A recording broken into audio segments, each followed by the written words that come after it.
ভাইয়া এই যে হচ্ছে আমার সানি দেওয়াল। কেমন আছো সবাই? আশা করছি সবাই খুব ভালো আছো। তো দেখো গুটি গুটি পায়ে আমি কিন্তু চলে আসলাম ফাইনালি কোথায়, দীঘাতে। হঠাৎ রাত্রেবেলায় মানে কাল রাত্রে তোমাদের দাদাভাই হঠাৎ প্রোগ্রাম করেছে যে যেতে হবে।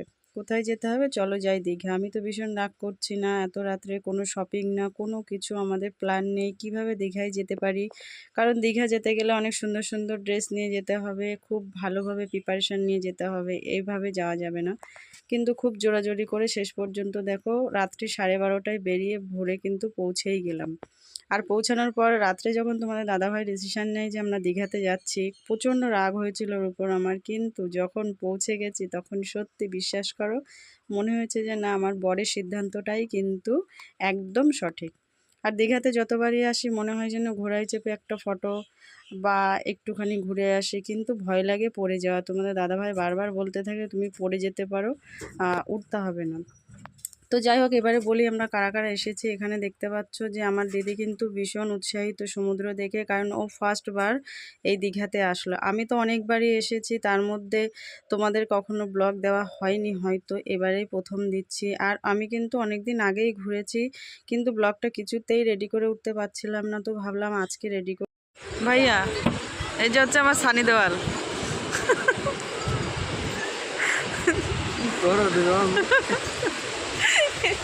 এই যে আমার সানি দেওয়াল।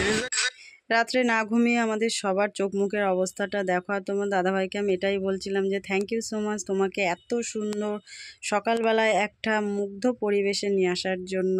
আর যখনই ফার্স্ট দীঘাতে আসি তোমরাও নিশ্চয়ই সবাই আগে মোহনা তো ঘুরবই, মোহনার থেকে সূর্য ওঠা দেখে তারপর আমরা রওনা দেব। আর মোহনায় আসা মানে হচ্ছে শুটকি মাছের বাজার, শুটকি মাছের বাজার।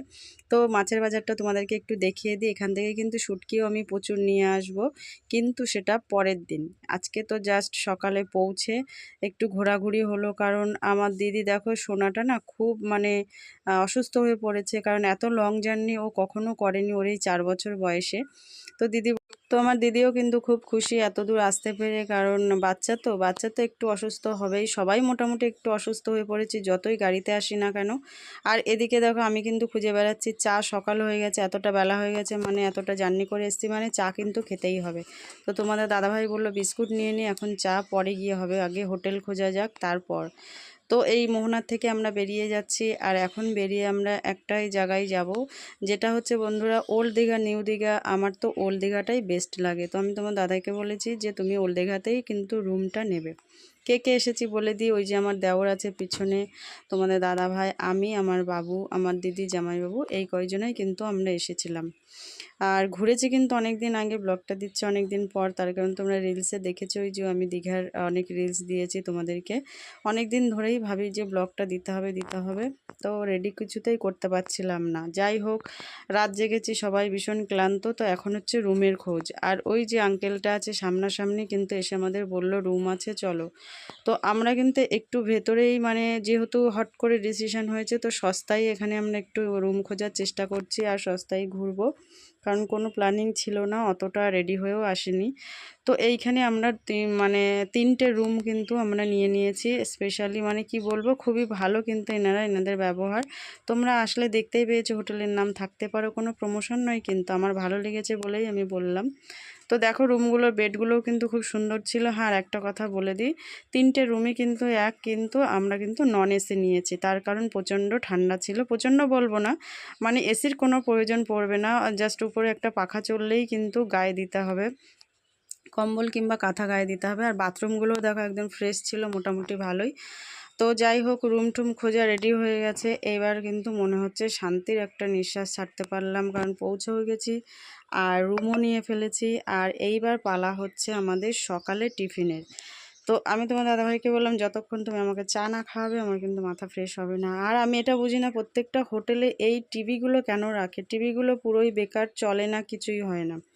তো চলো রুম খোঁজাও হয়ে গেছে আমাদের। তো এইবার হচ্ছে খাওয়া দাওয়ার পালা। আর এবারে আমি বলে দিই বন্ধুরা, দীঘায় তোমরা আসলে কে কী করো জানি না, আমরা কিন্তু আসলে মোটামুটি বাজার করে রান্না করতে দিয়ে দিই। তার কারণ এত লোক আসলে আর বা দুজনই আসো না কেন, হোটেলের খাবার খেতে গেলে কিন্তু পেটটাও ভরবে না, মনটাও ভরবে না, এদিকে পকেট খালি হয়ে যাবে।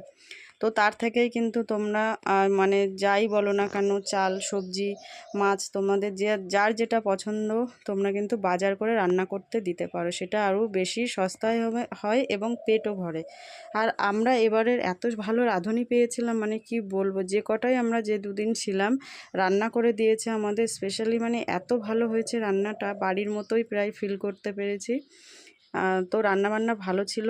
আর দীঘাতে এসে ভাবো যে সমুদ্রে যাচ্ছি, ওখানে তো মাছের অ্যাভেলেবেল মাছ পাওয়া যায়, তো খুব সস্তায় মাছ খাওয়া যাবে, কিন্তু এটা একদমই নয়।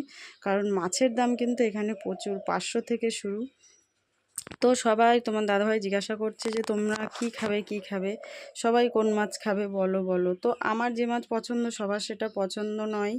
তো আমি ওর জন্য বললাম যে আমি কিছুই বলতে পারবো না, তোমরা সবাই ডিসিশন নাও যে কি মাছ খাবে, তো সেইভাবেই রান্না হবে। তো দুপুরে কিন্তু আমাদের রান্না বান্না এটাই হবে যে সিম্পল মাছের ঝোল আর ভাত। তারপর রাত্রে একটু সবাই রেস্ট নিয়ে ভাবা যাবে যে রাত্রে কি খাওয়া হবে কি খাওয়া হবে না। তো তার জন্য এখানে দেখো প্রচুর মাছ দেখার পরে কিন্তু আমাদের সেই পছন্দ বাঙালি চলে গেছিলাম আমরা রুই কাতলার দিকে। তো তোমার দাদাভাই এখান থেকে কিন্তু কাতলা মাছ নিয়ে নিয়েছিল। আর কাতলা মাছ নিয়ে সিম্পল পাতলা মাছের ঝোল আর ভাত খাওয়ার জন্যই আমরা কাতলা মাছটাই বললো বেস্ট হবে যে নিয়ে নাও, তারপর দেখা যাবে যে কি খাও কি না খাও। আগে প্রথম এটা নিয়ে খেয়ে রেস্ট নিতে হবে, কারণ সবাই রাত জাগা, গাড়ির মধ্যে তো আর ঘুম হয় না, তো ওর জন্য। আর এখানে দেখো সবজির জন্য এটা ভুল হয়েছে আমাদের, কারণ সবজি মবজি কিছুই বাজার করে দিতে হয় না, যদি তুমি খাও তেল মশলা তো দিতে হয় না, কিন্তু উনি তবুও লঙ্কা আদা এসব বাজার করে নিয়েছিল। তো যাই হোক, খাওয়া দাওয়ার জন্য দুপুরের খাবার দিয়ে দিয়েছে, এবার সকালের টিফিন করতে হবে। আর সকালের টিফিন লুচির চাইতে, তেলে ভাজা লুচির চাইতে কিন্তু মুড়ি ঘুগনিটা বেস্ট ছিল। আর এখানে ঘুগনিটা সত্যি সুন্দর ছিল, এর আগে একবার এসে খেয়েছিলাম, অতটা ভালো না, কিন্তু এটা আমার খুব ভালো লেগেছে। আর তোমাদের কেমন লাগলো ব্লগটা তোমরা কিন্তু অবশ্যই কমেন্ট করে জানাবে। আর হ্যাঁ, এটা কিন্তু দীঘার পার্ট 1 ছাড়ছি আমি, এরপরে যতদিন ছিলাম, দুদিন ছিলাম, ঘুরেছি ফিরেছি সব কিছু কিন্তু তোমাদের সঙ্গে আমি শেয়ার করব। তো তোমরা কন্টিনিউ ব্লগটা দেখতে থেকো, সবাই ভালো থেকো, সুস্থ থেকো, আর আমার চ্যানেলটা